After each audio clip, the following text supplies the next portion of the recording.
Olá, boa noite. Começa agora o Jornal da Justiça desta terça-feira, 8 de março. No Dia Internacional da Mulher, o Conselho Nacional de Justiça inaugura espaço para receber informações, sugestões, reclamações e denúncias sobre a tramitação de procedimentos judiciais relativos à violência doméstica e familiar. A Ouvidoria Nacional da Mulher do CNJ já é uma realidade. Esse é um dos destaques desta edição e você vai ver também. Presidente do STF e do CNJ, ministro Luiz Fux, defende políticas públicas em prol das mulheres e pela igualdade de gênero. A Associação de Juízes Federais divulga levantamento inédito sobre a participação feminina em cortes constitucionais. E ainda, ministro Ricardo Lewandowski toma posse como ministro efetivo do Tribunal Superior Eleitoral.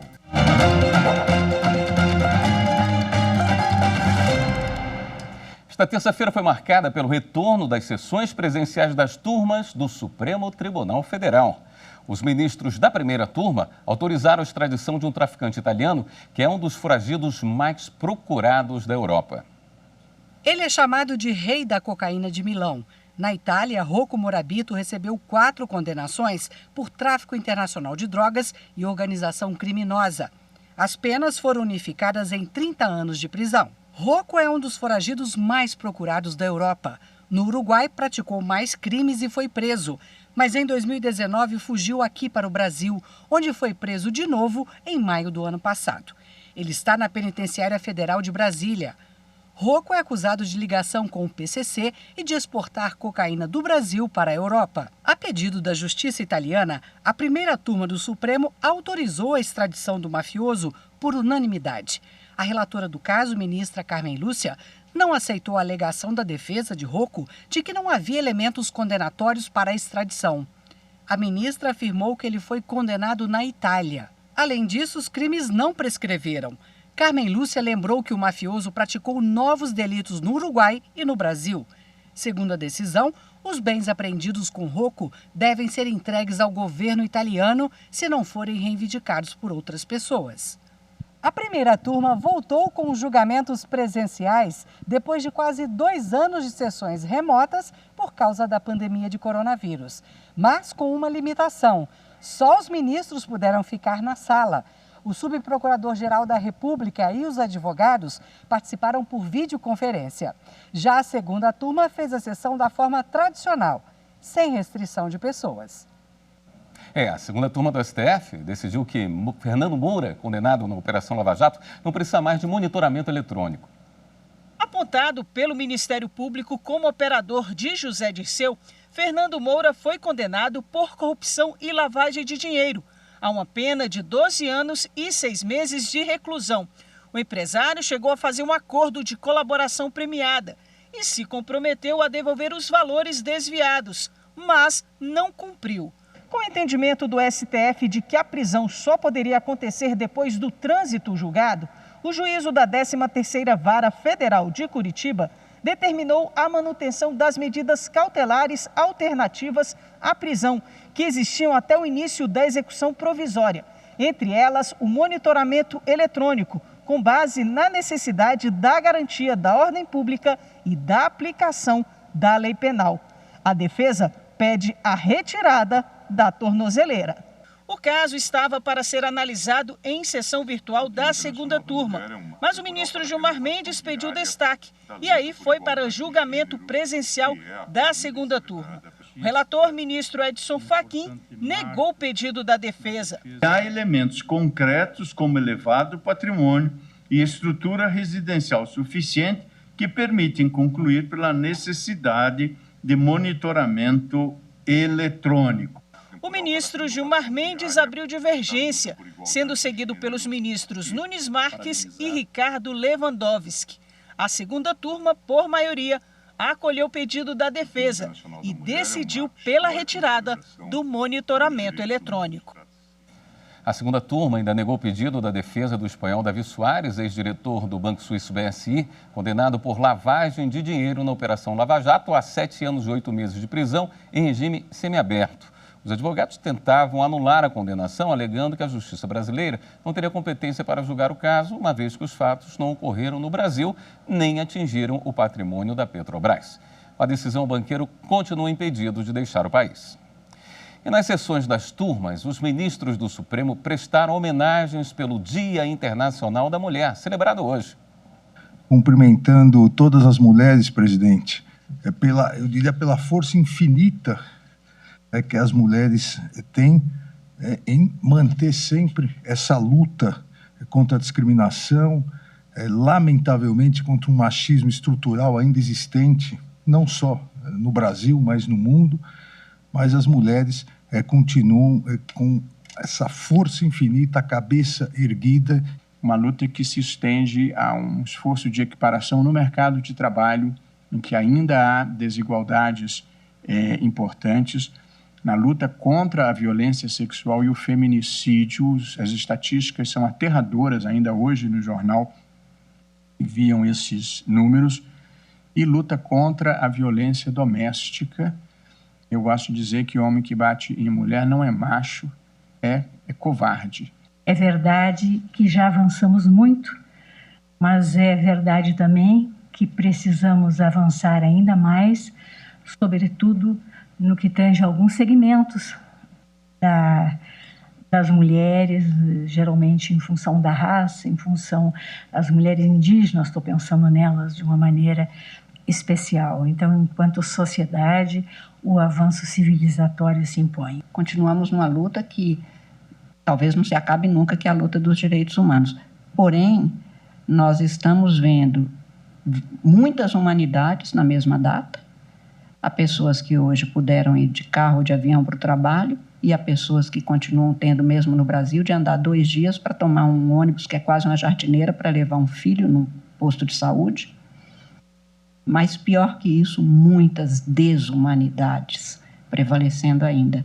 Acho que o papel do juiz neste mundo, como dizia Bobbio no final do século passado, seria do poder mais importante, porque era o de tornar eficazes os direitos fundamentais.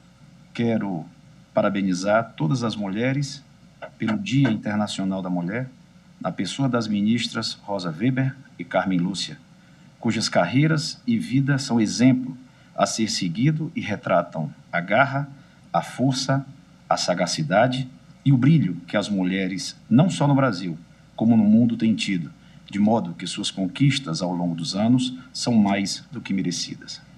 Trata-se não apenas de uma data de rememoração das conquistas de posições jurídicas, como o direito ao trabalho, ao estudo e ao voto por sufrágio universal, mas principalmente de um marco temporal para a renovação diária da luta por igualdade de gênero, que é acolhida e celebrada pela Constituição de 1988, que tanto contribuiu para que nós progredíssemos nessa seara, como é bem reconhecido. Se tivéssemos mais mulheres em posições de mando no mundo, com certeza não estaríamos testemunhando a guerra na Ucrânia.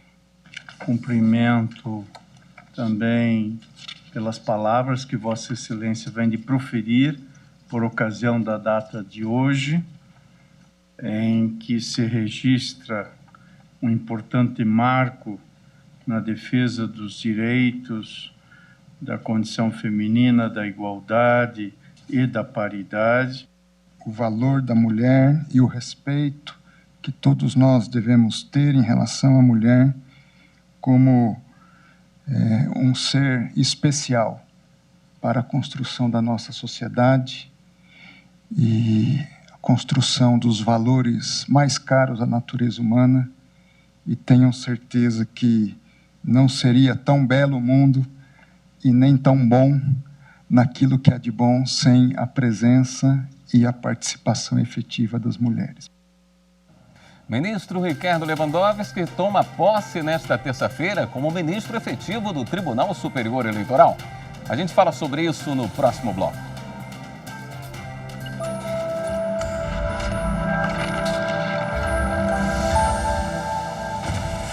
A Constituição Federal de 1988, fundada através de um Estado democrático de direito, visa assegurar o exercício de direitos sociais, individuais, de liberdade e bem-estar, fundado em valores supremos de uma sociedade fraternal, plural e sem qualquer tipo de preconceito, além de validar a solução pacífica de resolução de conflitos.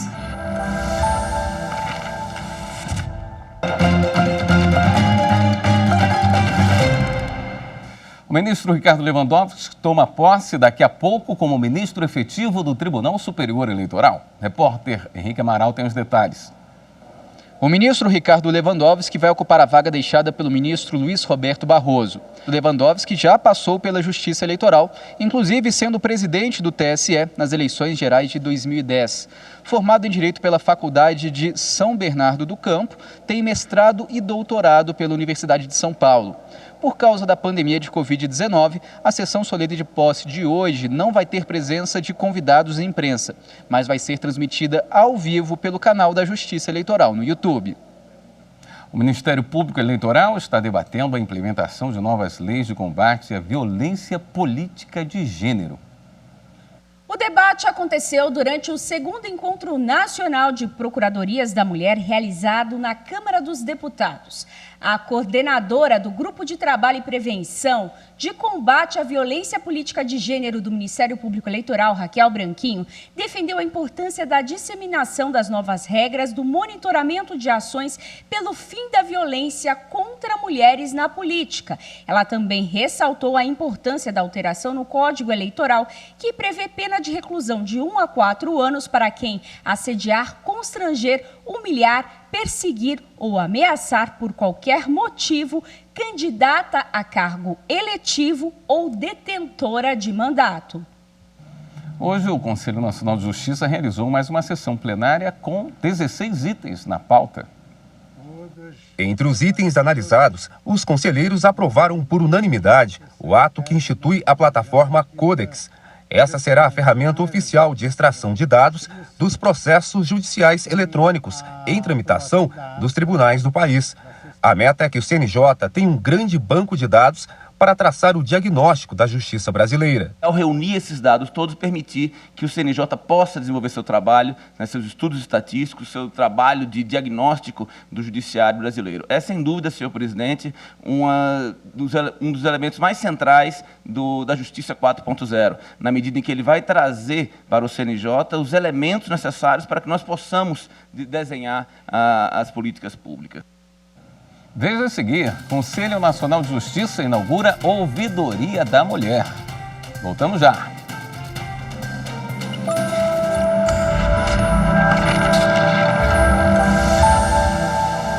Em busca de um Estado democrático de direito, o povo gritava por direitos fundamentais e assim a população teve efetiva participação na elaboração da Constituição. A Constituição Federal ela é muito importante, ela dita parâmetros de igualdade e liberdade. Mas a jornada até aqui ela não foi fácil, foi de muita luta, mas de uma grande conquista para a sociedade.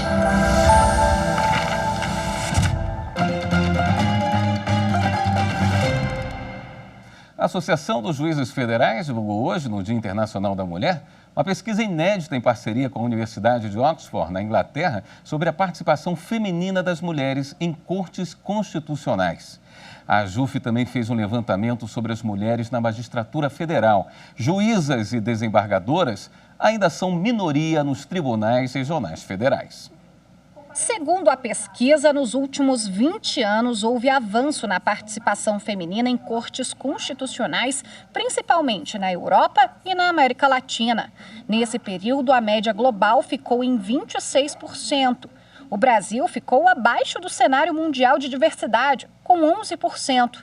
Apenas 3 mulheres assumiram uma cadeira na Suprema Corte em 2 décadas. Quando a gente nota que existe uma média global de 26% de magistradas mulheres, esse dado de 11% de mulheres na Suprema Corte brasileira ele se torna mais chocante. O dado da ausência até hoje de uma ministra mulher negra na Suprema Corte brasileira ganha uma densidade, ele se torna mais crítico e sensível ainda quando se compara com outras localidades.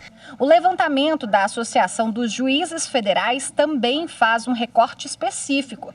São quase 2.000 juízes e desembargadores federais para 610 mulheres nas mesmas funções. Para a JUF, no entanto, é preciso construir uma base de dados mais sólida sobre o tema. A gente formulou um pedido, uma demanda junto ao Conselho Nacional de Justiça para que ele criasse uma plataforma permanente de dados que pudesse ser alimentada com os dados atuais e que fosse constantemente atualizada conforme a passagem do tempo.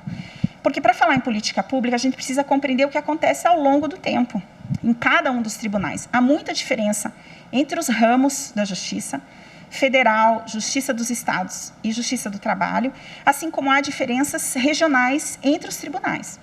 A diversidade na magistratura, segundo a Comissão da Mulher da JUF, ajuda não apenas a melhorar os números da participação feminina nos tribunais federais, como também permite aprimorar o desempenho do Poder Judiciário na prestação de serviços à sociedade. E a partir desse momento, que nós estamos vendo uma ampliação da Justiça Federal em curso, números, a consolidação de números que mostram uma grande desigualdade de gênero, um grande desequilíbrio, e então nós trazemos esse debate para pensarmos em como podemos contribuir para aumentar a diversidade nos nossos tribunais. A partir do momento que mulheres, que pessoas negras chegam no judiciário, conseguem trabalhar em rede, sinalizam para os colegas, para toda a instituição, que aquele é um problema importante, toda uma movimentação se dá em sequência. E é muito importante também a gente sinalizar de colegas não negros, de colegas brancos que enxergam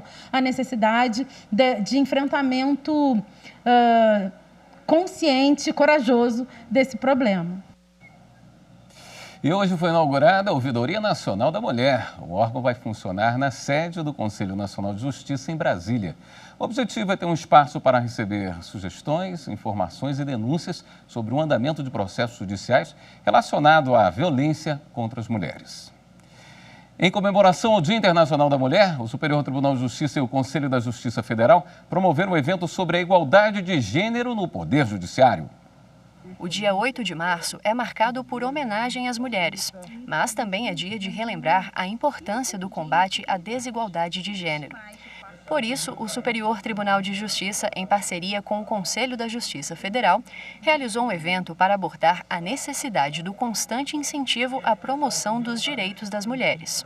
Ações na defesa da mulher, na defesa da vida, na defesa da dignidade. Por isso que este dia deve ser comemorado, mas comemorado com muita reflexão. Esse evento de hoje ele é muito importante porque ele nos permite revelar o quanto tem sido feito para tornar a realidade esse princípio constitucional maior da igualdade de gêneros. O caráter estrutural da violência de gênero foi destacado por todos os participantes, além dos diferentes tipos de violações dos direitos das mulheres e formas de combater essas práticas.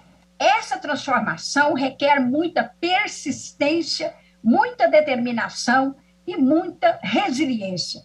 Desbravar novos horizontes encobertos por preconceitos passa por muita luta em que as armas são o diálogo e a empatia. O Poder Judiciário tem um papel importantíssimo, tanto para assegurar a proteção às mulheres que são vítimas de violência, e por isso já editou inúmeros atos via Conselho Nacional de Justiça que estão sendo implementados nos respectivos tribunais para proteger a mulher nas suas mais diversas formas de violência moral, física, psicológica, financeira.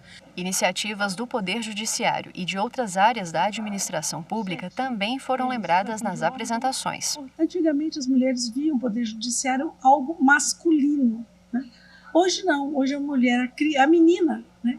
A menina já vê a possibilidade de ela ser juíza, ela quer ser juíza. Então você vê a diferença. Então a própria mulher está conseguindo ultrapassar essa vala, né?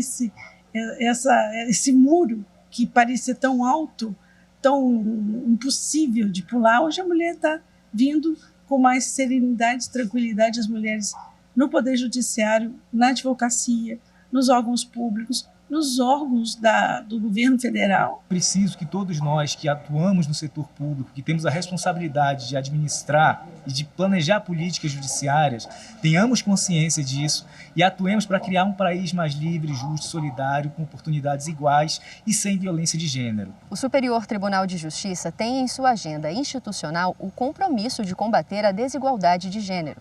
Uma das iniciativas é o programa Equilibra, que trabalha na implementação de políticas destinadas à participação feminina no tribunal.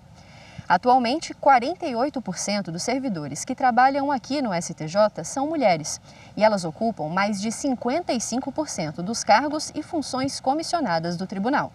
Essas iniciativas vão ao encontro da Resolução 255 de 2018 do Conselho Nacional de Justiça, que institui a Política Nacional de Incentivo à Participação Feminina no Poder Judiciário.